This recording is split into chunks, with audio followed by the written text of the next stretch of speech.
பிசிக தலைவர் திரு தொல் திருமாவளவன் அவர்கள். அப்பையெல்லாம் இந்த மதுவிலக்கை கையில் எடுக்காமல் இப்போ எடுக்க என்ன காரணம் சார்? நான் அதனால தான் நான் எப்பயுமே என்ன சொல்றேன்னா, கூட ஏறி கோழி பிடிக்க முடியாதவன் வானம் ஏறி வைகம் போறானான்னு சொல்ற மாதிரி ஒரு பழமொழி சொல்லுவாங்க. அப்போ இங்க பக்கத்தில் இருக்கக்கூடிய திமுகவினுடைய அரசாங்கம் நீங்க கூட்டணி பெற்றிருக்கக்கூடிய அரசாங்கத்துக்கிட்ட சொல்லி போய் பூட்டை எடுத்து அதை பூட்டுங்கன்னு சொல்றதை விட்டுட்டு, இல்ல இன்னைக்கு ஸ்டாலின் அவர்கள் போயிட்டு இன்னைக்கு இந்த டாஸ்மாக் கடையை பூட்டிட்டு வந்துட்டா ஏன் நீங்க பூட்டினீங்க அப்படின்னு சொல்லிட்டு இது மத்திய அரசாங்கம் அவங்களுடைய பவரை யூஸ் பண்ணி பூட்டையெல்லாம் உடைச்சு டாஸ்மாக் திறக்க போறாங்களா? அப்ப இன்னும் என்னென்ன காரணத்துக்கு தான் நீங்க மத்திய அரசாங்கத்தை குற்றம் சொல்லிட்டு இருக்க போறீங்க?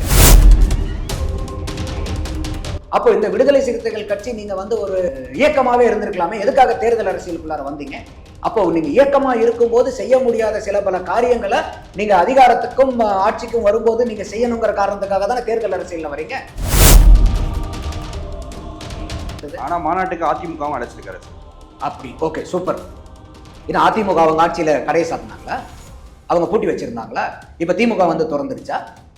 அப்ப அந்த மாதிரி அவங்க அதிமுக காரங்க இதை அவங்களுடைய ஆதரவு இதுக்கு இருந்தா பரவாயில்லன்னா, அவங்க மதுவிலக்கு கொள்கை கொண்டு வரதுக்கு ஆசைப்பட்ட கட்சியா இருந்தா பரவாயில்ல, இல்ல கொண்டு வந்த கட்சியா இருந்தாலும் பரவாயில்லையே. அப்ப இது 2003 இருந்து 2023 வரைக்கும் இந்த 20 ஆண்டுகள்ல பாத்தீங்கன்னா 3500 கோடி 45,855 கோடியா மாறி. அப்போ தமிழ்நாட்டுல என்னத்தை வளர்த்துக்கிட்டு இருக்கோம்? நம்ம தொழிலை வளர்க்குறோமா, விவசாய வளர்க்குறோமா, இல்ல சாராயத்தை வளர்த்திட்டு இருக்கோமா? செப்டம்பர் 23 தமிழக வெற்றி கழகத்தோட மாநாடு கண்டிப்பா நடக்கும்னு. ஆனா அது மறுபடியும் இப்ப தள்ளி போயிருக்கு. அக்டோபர் 3வது வாரம். விஜய் அவர்கள் சைட்ல இருந்து அந்த கண்டிஷனை ஃபுல்ஃபில் பண்ணி மாநாடு நடத்துற அளவுக்கு அவங்க கிட்ட பிளானிங் இல்லை.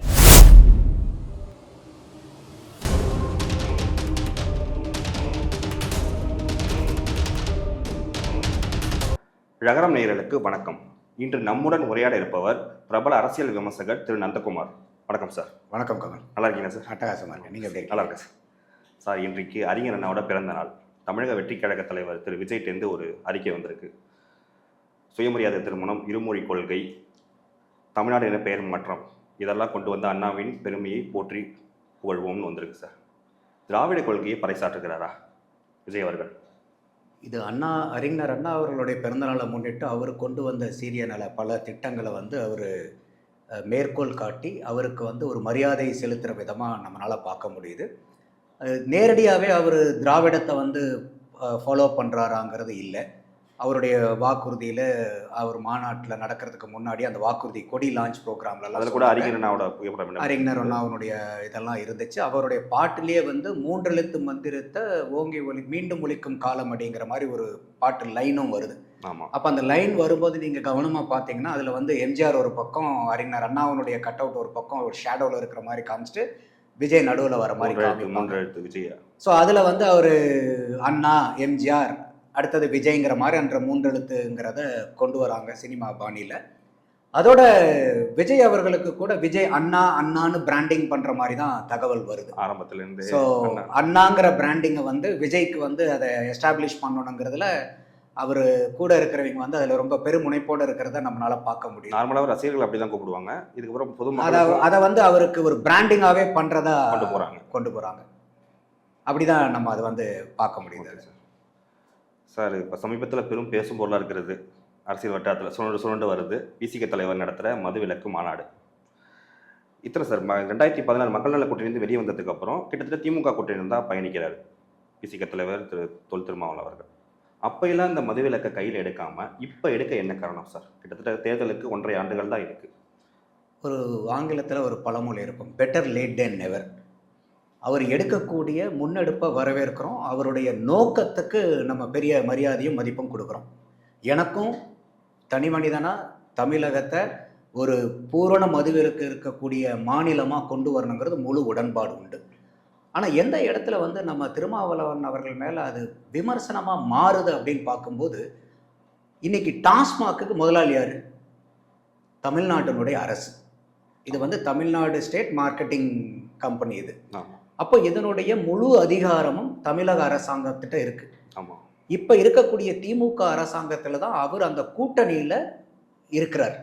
கடந்த 10 சற்றேறக்கூடிய 8-10 ஆண்டுகளாக அந்த கூட்டணியில் தான் பயணிச்சுட்டு இருக்கார். அவர் இந்த மாநாட்டை அறிவிக்கும் போது கூட அவர் என்ன சொல்றாரு, திமுகவுக்கும் இதில் முழு உடன்பாடு இருக்கு மதுவிலக்கில், அதிமுகவுக்கும் முழு உடன்பாடு உண்டு, கம்யூனிஸ்ட் கட்சிகளுக்கும் முழு உடன்பாடு உண்டு, எங்களுக்கும் முழு உடன்பாடு உண்டு அப்படிங்கிறாரு. அப்ப யாரு உங்களை கடை சாத்துறத தடுத்தது? நீங்க வச்சிருக்கிற சாவியை போய் பூட்டும் போது யாராவது சாவியை பிடுங்கிட்டு ஓடிட்டாங்களா? ஐயோ எங்களுக்கு சாவி கிடைக்கல, கிடைச்சதுன்னா நாங்க பூட்டை சாத்தி இழுத்து மூடிடுவோம்னு சொல்றதுக்கு அந்த இடத்துல நமக்கு பெரிய விமர்சனம் எழுது. அப்போ நீங்க பக்கத்துல திரும்பி பார்த்தீங்கன்னாவே உங்க பக்கத்துல ஸ்டாலின் இருக்காரு. ஒரு மாசத்துக்கு 30 நாள்னா 10 நாள் நீங்க அவரை போய் சந்திக்கக்கூடிய வாய்ப்பு இருக்கக்கூடியவர். அவருக்கும் அது பூரண மதுவிலக்குல உடன்பாடு இருக்குதுன்னா என்ன காரணத்தினால நீங்க மூடாம இருக்கிறீங்க? அப்போ என்ன அழுத்தம் நீங்க கொடுத்துருக்கீங்க? இல்ல அவங்களுக்கே உடன்பாடுங்கும் போது அழுத்தம் வேண்டியது இல்லையே. பெரிய வருவாய் 45,000 கோடி. அப்போ இது 45,855 கோடி இன்னைக்கு டாஸ்மாக்னுடைய வருமானம் இருக்கு. அப்போ திமுகவுக்கு இதுல முழு உடன்பாடு இருக்குங்கிறத நீங்க எப்படி சொல்றீங்க? அப்படி அவருக்கு உடன்பாடு இருக்குதுன்னு சொன்னா அவங்க ஏன் மூட மாட்டேங்கிறாங்கிற கேள்வி. அடுத்தது இன்னொரு என்ன பெரிய ஒரு விமர்சனம் வருதுன்னா, அவர் உடனே இங்க மாநில அரசாங்கம் செய்ய தவறிய கடமைக்கு மத்திய அரசாங்கத்து மேல பழிய போடுறாரு. தேசிய கொள்கை என்ன பழி போடுறாரு? இது தேசத்து அளவுல இது மதுவிலக்கு கொண்டு வந்தா, நாடு முழுக்க கொண்டு வந்தா நாங்க இங்க கடை சாத்துறதுக்கு எங்களுக்கு வாய்ப்பு இருக்கும் அப்படிங்கிறார். நான் அதனாலதான் நான் எப்பயுமே என்ன சொல்றேன்னா, கூட ஏறி கோழி பிடிக்க முடியாதவன் வானை ஏறி வைரம் போறானான்னு சொல்ற மாதிரி ஒரு பழமொழி சொல்லுவாங்க. அப்ப இங்க பக்கத்துல இருக்கக்கூடிய திமுகவினுடைய அரசாங்கம், நீங்க கூட்டணி பெற்றிருக்கக்கூடிய அரசாங்கத்துக்கிட்ட சொல்லி போய் பூட்டை எடுத்து அதை பூட்டுங்கன்னு சொல்றதை விட்டுட்டு ஒட்டுமொத்த தேசத்துக்கும் நீங்க மதுவிலக்கு கொண்டு எது ஈஸி? என் வீட்டுல இருக்கக்கூடிய குப்பையை முதல்ல கூட்டுறது ஈஸியா, இல்ல ஒட்டுமொத்த இந்தியாவையும் நீங்க எல்லாத்தையும் கூட்டி சுத்தப்படுத்திட்டு வாங்க, அப்ப நீங்க சுத்தப்படுத்தீங்கன்னா தான் என் வீட்டை சுத்தப்படுத்த முடியுங்கிறது எவ்வளவு பெரிய அபத்தமான வாதமா இருக்கு இல்லையா? இப்ப என் வீட்டுல ஒரு குப்பை இருக்கு, அதுல நாத்தம் அடிக்குது, என்னால அது முடியலன்ற, எனக்கு அது நாத்தம் அடிக்குது, என்னால இங்க உட்கார்ந்துருக்கவே முடியல, என் வீட்டினுடைய சுற்றுச்சூழலே கெட்டு போகுதுன்றீங்க. அப்ப அதுக்கு அந்த குப்பையை கூட்டி தள்ளுறதுக்கு உங்ககிட்ட சீமாறு இருக்கு, அதுக்குண்டான திராணியம் இருக்கு, உங்களுக்கு அதுக்குண்டான அதிகாரம் இருக்கு. ஏன்னா இது உங்க வீடு, உங்க வீட்டு குப்பை, நீங்க கூட்டி வெளியேறிடலாம். அப்போ இதை நீங்க கூட்டுறதுக்கு, இந்த குப்பையை கிளீன் பண்றதுக்கு யாரு தடை போடுறது? யாருமே தடை போடுறதுக்கு ஆள் இல்லை. அப்புறம் நீங்க பக்கத்து வீட்டுக்காரன் கூட்டும், ஏத்து வீட்டுக்காரன் கிளீன் பண்ணிட்டோம், கீழ் வீட்டுக்காரன் கிளீன் பண்ணிட்டோம், ஒத்துமொத்த ஊரே எனக்கு சுத்தப்படுத்தணும், அதுக்கப்புறம் நான் என் வீட்டை சுத்தம் பண்ணுவேன் அப்படிங்கிறது ஒரு அபத்தமான வாதமா எனக்கு தெரியுது. அப்ப இதுக்கும் நீங்க எல்லாத்துக்குமே ஒன்றிய அரசு மத்திய அரசு இன்னும் எத்தனை நாளைக்கு பூச்சாண்டி காட்ட போறீங்க? அப்ப இதுக்கு டாஸ்மாக்ங்கிறது சென்ட்ரல் கவர்மெண்ட்ல ஏதாவது ரோல் இருக்கா? இது ஒரு பைசாக்கு அவங்களுடைய ரோல் இருக்கா இங்க? இல்ல இன்னைக்கு ஸ்டாலின் அவர்கள் போயிட்டு இன்னைக்கு இந்த டாஸ்மாக் கடையை பூட்டிட்டு வந்துட்டா ஏன் நீங்க பூட்டினீங்க அப்படின்னு சொல்லிட்டு இது மத்திய அரசாங்கம் அவங்களுடைய பவரை யூஸ் பண்ணி பூட்டையெல்லாம் உடைச்சு டாஸ்மாக திறக்க போறாங்களா? அப்ப இன்னும் என்னென்ன காரணத்துக்கு தான் நீங்க மத்திய அரசாங்கத்தை குற்றம் சொல்லிட்டு இருக்க போறீங்க? அப்ப மக்களுக்கு நீங்க பண்றது எவ்வளவு பெரிய ஒரு அப்பட்டமான ஒரு தேவையற்ற ஒரு அரசியல் பண்றீங்கிறது மக்கள் புரிஞ்சுக்க முடியாதா இதுல இருந்து? அப்ப இது ஒரு பக்கம் நீங்க மாநாடு நடத்துறீங்க, ரைட்டு, நாங்க ஆளுங்கட்சி நாங்க சொல்றதை கேட்கல, அதனால ஒரு அழுத்தம் கொடுக்கறதுக்காக பண்றோம், அப்படி கூட ஒரு வாதத்துக்கு எடுத்துப்போம். ஆனா அதே என்ன சொல்றாரு, கூட்டணி அரசியல் வேற, தேர்தல் அரசியல் வேற, இது மக்கள் பிரச்சனையை தீர்க்கறதுக்கு உண்டான அரசியல்ங்கிறார். அப்ப என்னுடைய கேள்வி, அப்ப எம்எல்ஏ எம்பியை ஓட்டு போட்டு தேர்ந்தெடுக்கிறது எதுக்கு? மக்கள் பிரச்சனையை தீர்க்கறதுக்கு இல்லையா? அப்ப எம்பி எலெக்ஷன், எம்எல்ஏ எலெக்ஷன்லாம் வேற, மக்கள் பிரச்சனை தீர்க்கிறது வேறன்னா அப்போ இந்த விடுதலை சிறுத்தைகள் கட்சி நீங்க ஒரு இயக்கமாவே இருந்திருக்கலாமே, எதுக்காக தேர்தல் அரசியலுக்குள்ளார வந்தீங்க? அப்போ நீங்க இயக்கமா இருக்கும்போது செய்ய முடியாத சில பல காரியங்களை நீங்க அதிகாரத்துக்கும் ஆட்சிக்கும் வரும்போது நீங்க செய்யணுங்கிற காரணத்துக்காக தானே தேர்தல் அரசியல்ல வரீங்க. அப்ப தனியா நம்மளால ஆட்சி பிடிக்க முடியலனால ஒரு கூட்டணியில சேர்ந்து ஆட்சி அமைக்கும் போது அந்த கூட்டணி கட்சிகள் கிட்ட சொல்லி நம்மளுடைய கொள்கைகளை, மக்கள் நல கொள்கைகளை பூரா கொண்டு வரணுங்கிறதுக்காக தானே ஒரு கூட்டணிக்கே போறீங்க, இல்ல வேற சீட்டுக்காகவா? அப்ப எதுக்காக நீங்க போய் கூட்டணியில சேர்றீங்க? எதுக்காக எம்எல்ஏ எம்பியா தேர்ந்தெடுக்கிறீங்க? மக்களுடைய பிரச்சனையை தீர்க்கிறதுக்கு தானே. அப்ப அதை வேறையா பாருங்க, இதை வேற பாருங்க போது ஒரு புது விளக்கத்தை திருமாவர்கள் அரசியலுக்கு முன்னெடுத்து வைக்கிறாருங்கிற ஒரு விமர்சனம் வைக்காம நம்ம என்ன பண்றது? எனக்கு அவர் மேல பெரிய மரியாதை இருக்கு, அன்பு இருக்கு. ஆனா இந்த மாதிரி வார்த்தைகள் நமக்கு ஒரு மாற்று கருத்தை ஏற்படுத்துது. அதோட இல்லாம நீங்க திமுகவுக்கு அழுத்தம் கொடுக்கறங்கிறது எப்ப கொடுக்க முடியும்? மாநாடு நடத்துறது வேற, கூட்டணி வேற, அதுக்கு இதுக்கும் சம்பந்தப்படுத்தாதீங்கன்னா அப்ப திமுகவுக்கு நீங்க என்ன மெசேஜ் கொடுக்குறீங்க? ஸ்டாலின் சார் நீங்க கவலைப்படாதீங்க, நாங்க பாட்டுக்கு ஒரு பக்கம் மாநாடு நடத்துறோம், நம்ம இதனால கூட்டணி எல்லாம் ஒண்ணும் ஆகாது, கூட்டணிக்கு இது இதனால சேதாரம் வராதுன்னு நீங்க சொன்னீங்கன்னா எந்த இடத்துல நீங்க ஆளுங்கட்சிக்கு அழுத்தம் கொடுக்கறதா அர்த்தத்தை எடுத்துக்கிறது? ஆனா மாநாட்டுக்கு அதிமுகவும் அழைச்சிருக்காரு சார். அப்படி ஓகே, சூப்பர். ஏன்னா அதிமுக அவங்க ஆட்சியில கடையை சாத்தினாங்களா? அவங்க பூட்டி வச்சிருந்தாங்களா? இப்ப திமுக திறந்துருச்சா? அப்ப அந்த மாதிரி அவங்க அதிமுக காரங்க இதை அவங்களுடைய ஆதரவு இதுக்கு இருந்தா பரவாயில்லன்னா அவங்க மதுவிலக்கு கொள்கையை கொண்டு வரதுக்கு ஆசைப்பட்ட கட்சியா இருந்தா பரவாயில்ல, இல்ல கொண்டு வந்த கட்சியா இருந்தாலும் பரவாயில்லையே, அந்த மாதிரி இல்லையே.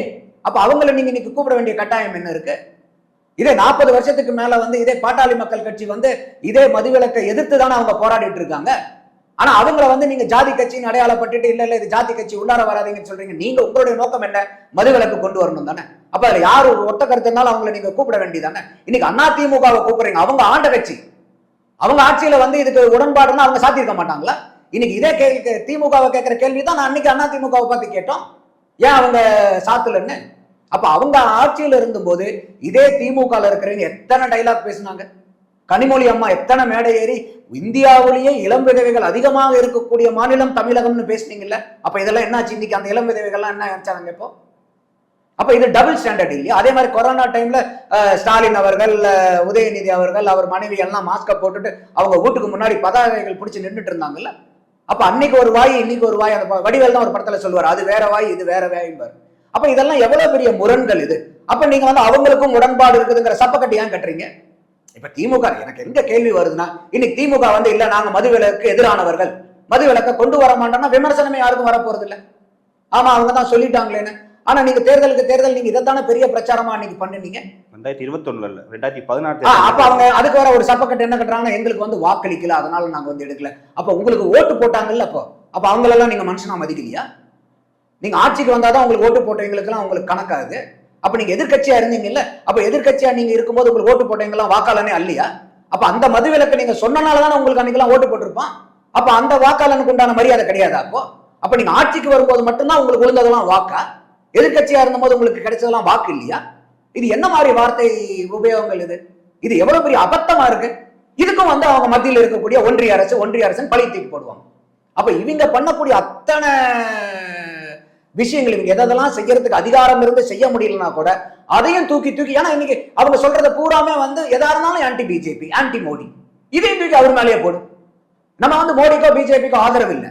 ஆனா இந்த மாதிரி ஒரு கருத்தை வைக்கும் போது இது எவ்வளவு அபத்தமா இருக்குது. இது டாஸ்மாக்ல எங்கேயாவது ஒன்றிய அரசாங்கத்துக்கோ மத்திய அரசாங்கத்துக்கோ இருக்கா? ஓகே, நீங்க நாடு புறம் மதுவிலக்கு கொண்டு வரணுங்கிறத ஏத்துக்கலாம், பிரச்சனை இல்லை. முதல்ல தமிழ்நாட்டுல கொண்டு வாங்க. நீங்க கூட்டணியில இருக்கிற ஆட்சியில இருக்கிற அரசாங்கத்தை நிர்பந்திச்சு கொண்டு வாங்க பாஸ்.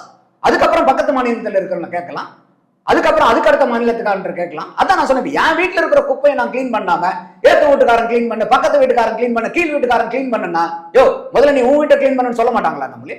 அப்ப அதுக்குண்டான ஏன் வாய்ப்பை கொடுக்குறீங்க நீங்க? அப்ப இதெல்லாம் வந்து ரொம்ப முரணா தெரியுது. இதெல்லாம் வந்து திருமாவர்கள்ட்ட இருந்து நம்ம எதிர்பார்க்கல. ஏன்னா அவர் வந்து மெத்த படித்தவர். ஒரு கட்சி மீட்டிங் நடத்தும் போது கூட அவரது பாத்தீங்கன்னாக்கா அவருடைய பேச்சு வந்து ஒவ்வொன்றும் அங்க உட்கார்ந்து இருக்கக்கூடிய ஒரு ஆளுக்கு கவனிக்காம இருந்தாருன்னா கூட அவர் பேசுறத வந்து காதுக்குள்ளார போய் அவர் புரிதலை ஏற்படுத்தும். அந்த அளவுக்கு தெளிவா விளக்கி பேசக்கூடியவர் திருமா. அப்ப இதுல ஏன் இவ்வளோ முன்னுக்கு பின் முரணா, இவ்வளோ தடுமாற்றங்கள் ஏன் வந்து திருமாவர்களுக்கு வந்ததுங்கிறது எனக்கு ஒரு பெரிய கேள்வியா இருக்கு. இல்லை சார், இத்தனை நாள் கூட்டில் இருந்துட்டு எதுவுமே கேட்காம இருக்கான்னு சொன்னீங்க. இப்போ கேட்ட ஆரம்பிச்சோன்னே இவ்வளோ விமர்சனங்கள் வருது. கேட்கறத வரவேற்கிறோம். ஆனா ஒரே விமர்சனம் என்னன்னா, கேட்கிற முறையில நீங்க கேட்கறீங்களா அப்படிங்கிறதா.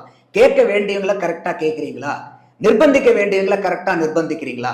அப்ப நீங்க மாநாடு நடத்துங்க. அப்ப அழுத்தம் வந்து யாருக்கு கொடுக்கணும்? திமுகவுக்கு கொடுக்கணும். ஆனா நீங்க என்ன சொல்றீங்க? இல்ல கூட்டணிக்கு இதுக்கும் சம்பந்தம் இல்லை. அப்ப என்ன திமுக? அப்ப நீங்க என்ன சொல்றீங்க? அண்ணா உங்களுக்கு நான் அழுத்தம் கொடுக்கல, நீங்க கவலைப்படாதீங்க, எப்படியா இருந்தாலும் நம்ம கூட்டணி கண்டினியூ ஆயிட்டே இருக்கோம், நாங்க இதை வந்து ஃபார்மாலிட்டிக்காக பண்றோம் அப்படிங்கிறீங்களா? அதை புரிந்து கொள்ள ஒரு ஞானம் வேணுங்கிறாரு. யார் இந்த சாதாரண இந்த விஷயத்தை புரிஞ்சுக்கிறதுக்கு ஞானம் வேணுமா? இதுக்கு வந்து ஒரு அருள் கிடைக்கணுமா? நமக்கு இவர் பேசுறதுனுடைய ரெண்டையும் வித்தியாசமா இருக்குது இந்த பேச்சன் புரிஞ்சுக்கிறதுக்கு பெரிய ஞானம் வேணுமா? தேவையில்லையே. இது ஒரு அடிப்படை மனிதனுக்கே தெரியுமே. நீங்க இருக்கக்கூடிய ஆட்சியில கூட்டணி அங்கம் வைக்கிறவங்களுக்கு நீங்க அழுத்தம் இல்ல கொடுக்கணும். அப்ப நீங்க இது கூட்டணி வேறன்னு சொல்லும் போது அது திமுக எந்த இடத்துல அழுத்தமா மாறும்? நீங்களே இன்டைரக்டா மெசேஜ் கொடுக்குறீங்களா, கவலைப்படாதீங்க நாங்க இது மாநாடா போயிடும். அப்படித்தானே இந்த ஆர்ப்பாட்டமும் முடிஞ்சது. கள்ளக்குறிச்சியினுடைய கள்ளச்சார சாவுக்கு போயிட்டு வந்துட்டு இவர் வந்து கண்டன ஆர்ப்பாட்டம் நடத்துறாரு.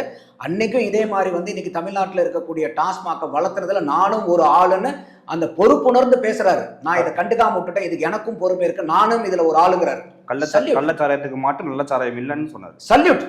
திருமாவளவர்களோ அடுத்தது பால எங்க தூக்கி போடுறாருன்னா, அன்னைக்கே மத்திய அரசாங்கம் இந்த நாடு தழுவிய மதுவிலக்கு கொண்டு வந்தா நாங்களும் இங்க கொண்டு வந்துருவோம். அந்த இடத்துலதான் எனக்கு மாற்று கருத்து வருது.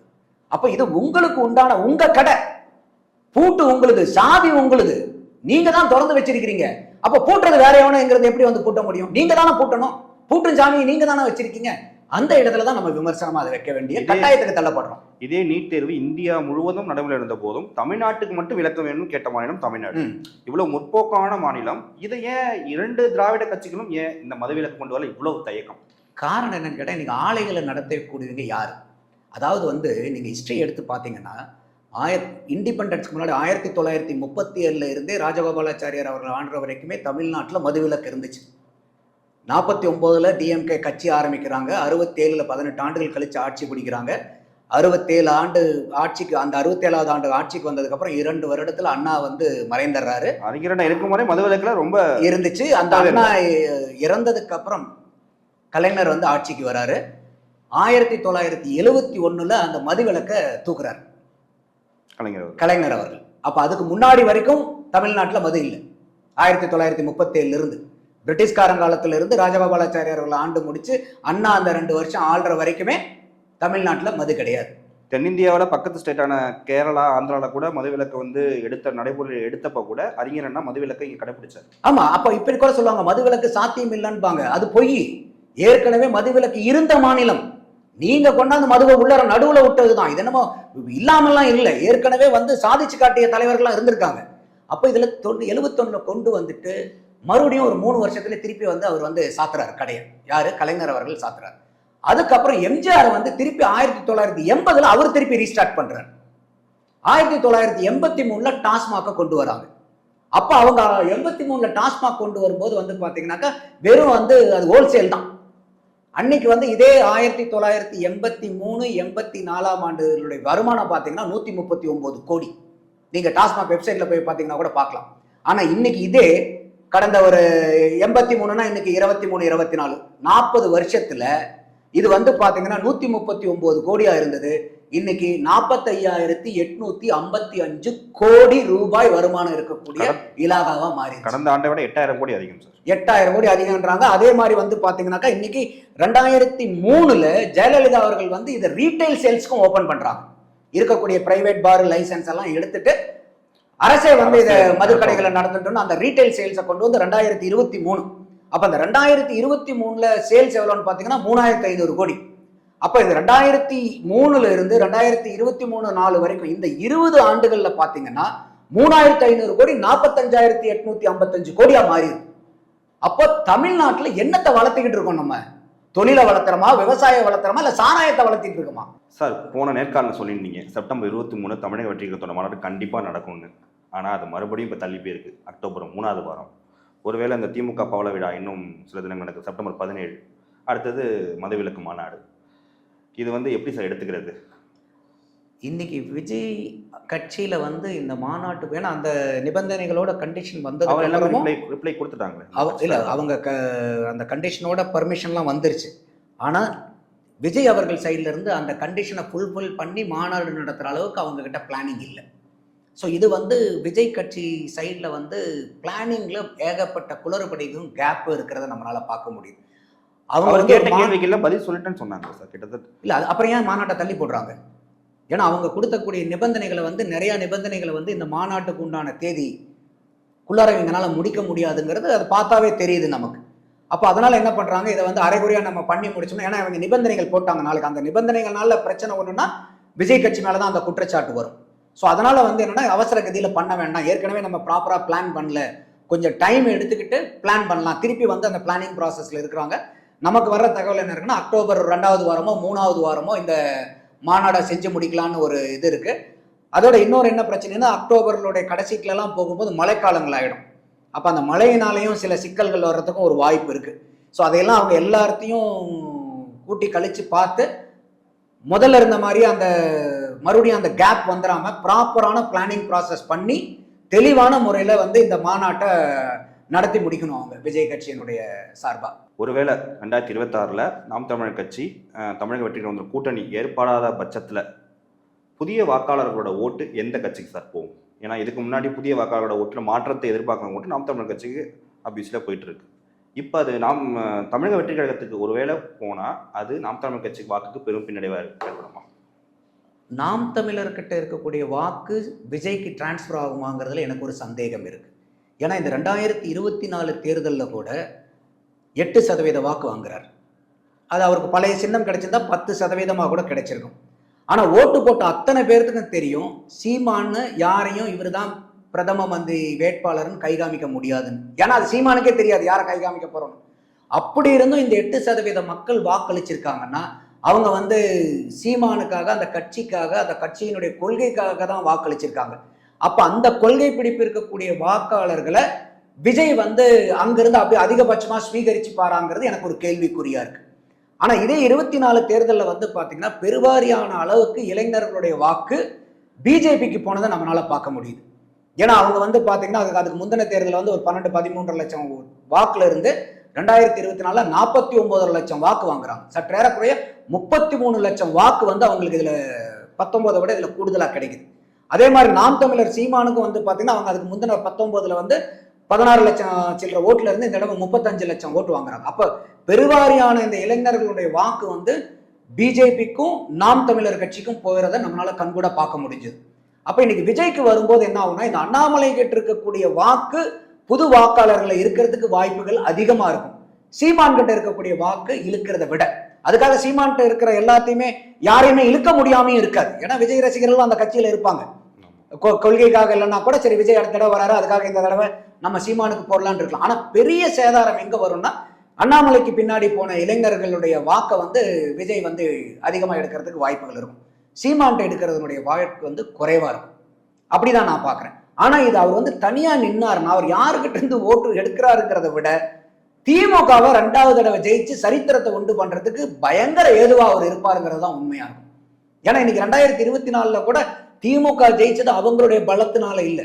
அவங்களுக்கே தனிப்பட்ட கூட்டணி கட்சி சார்பா 23 லட்சம் ஓட்டு காணா போச்சு. தனிப்பட்ட திமுக கட்சி அந்த 22 சீட்டு பார்க்கும்போது 15 லட்சம் ஓட்டு காணும். எக்ஸாக்டா சொன்னா 14,85,000 ஓட்டை காணும். அப்ப அது பூரா இந்த 2 கட்சி தான் எடுத்திருக்காங்க. பிஜேபியும் நாம் தமிழர் கட்சியும் தான் அந்த வாக்கு எடுத்திருக்காங்க. அப்போ நீங்க இன்னைக்கு தனியா வந்து நிற்கும் போது இந்த ஓட்டு எல்லா இடத்துலயும் நீங்க போய் சேராம பிரியுது. அப்ப நீங்க வந்து நிற்கும் போது ஏற்கனவே 3ஆ பிரிஞ்சது. ஏடிஎம்கேக்கு, பிஜேபிக்கு, நாம் தமிழருக்கு பிரிஞ்சது. திமுகவுடைய எதிர்ப்பு வாக்கு இன்னைக்கு விஜய்க்கு சேர்ந்து 4ஆ பிரியும். 3ஆ பிரிஞ்ச வாக்கு 4ஆ பிரியும். அப்ப யாருக்கு இதுல கொண்டாட்டம் இருக்கும்? திமுகவுக்கு தான் அது பலன் கிடைக்கும். அப்ப விஜய் அவர்களை இதை வந்து நல்லா உற்று கவனிக்கணும். அப்ப கூட இருக்கிறவங்க சொல்லுவாங்க அண்ணே தனியா நில்லுங்க தனியா நில்லுங்க. ஈவன் இதுக்கு உண்டான அத்தனை வழிமுறையும் திமுக கையாளும் விஜய் தனியா நிக்க வைக்கிறதுக்கு. விஜய் அவங்க தனியா நிக்க வச்சிருக்காங்கன்னாவே திமுக ஜெயிச்சிருச்சுன்னு அர்த்தம். இது வரைக்கும் எங்கள் கேள்விகளுக்கு பதிலளித்தவங்களுக்கு மிக்க நன்றி சார். நன்றி கமல். நன்றி சார்.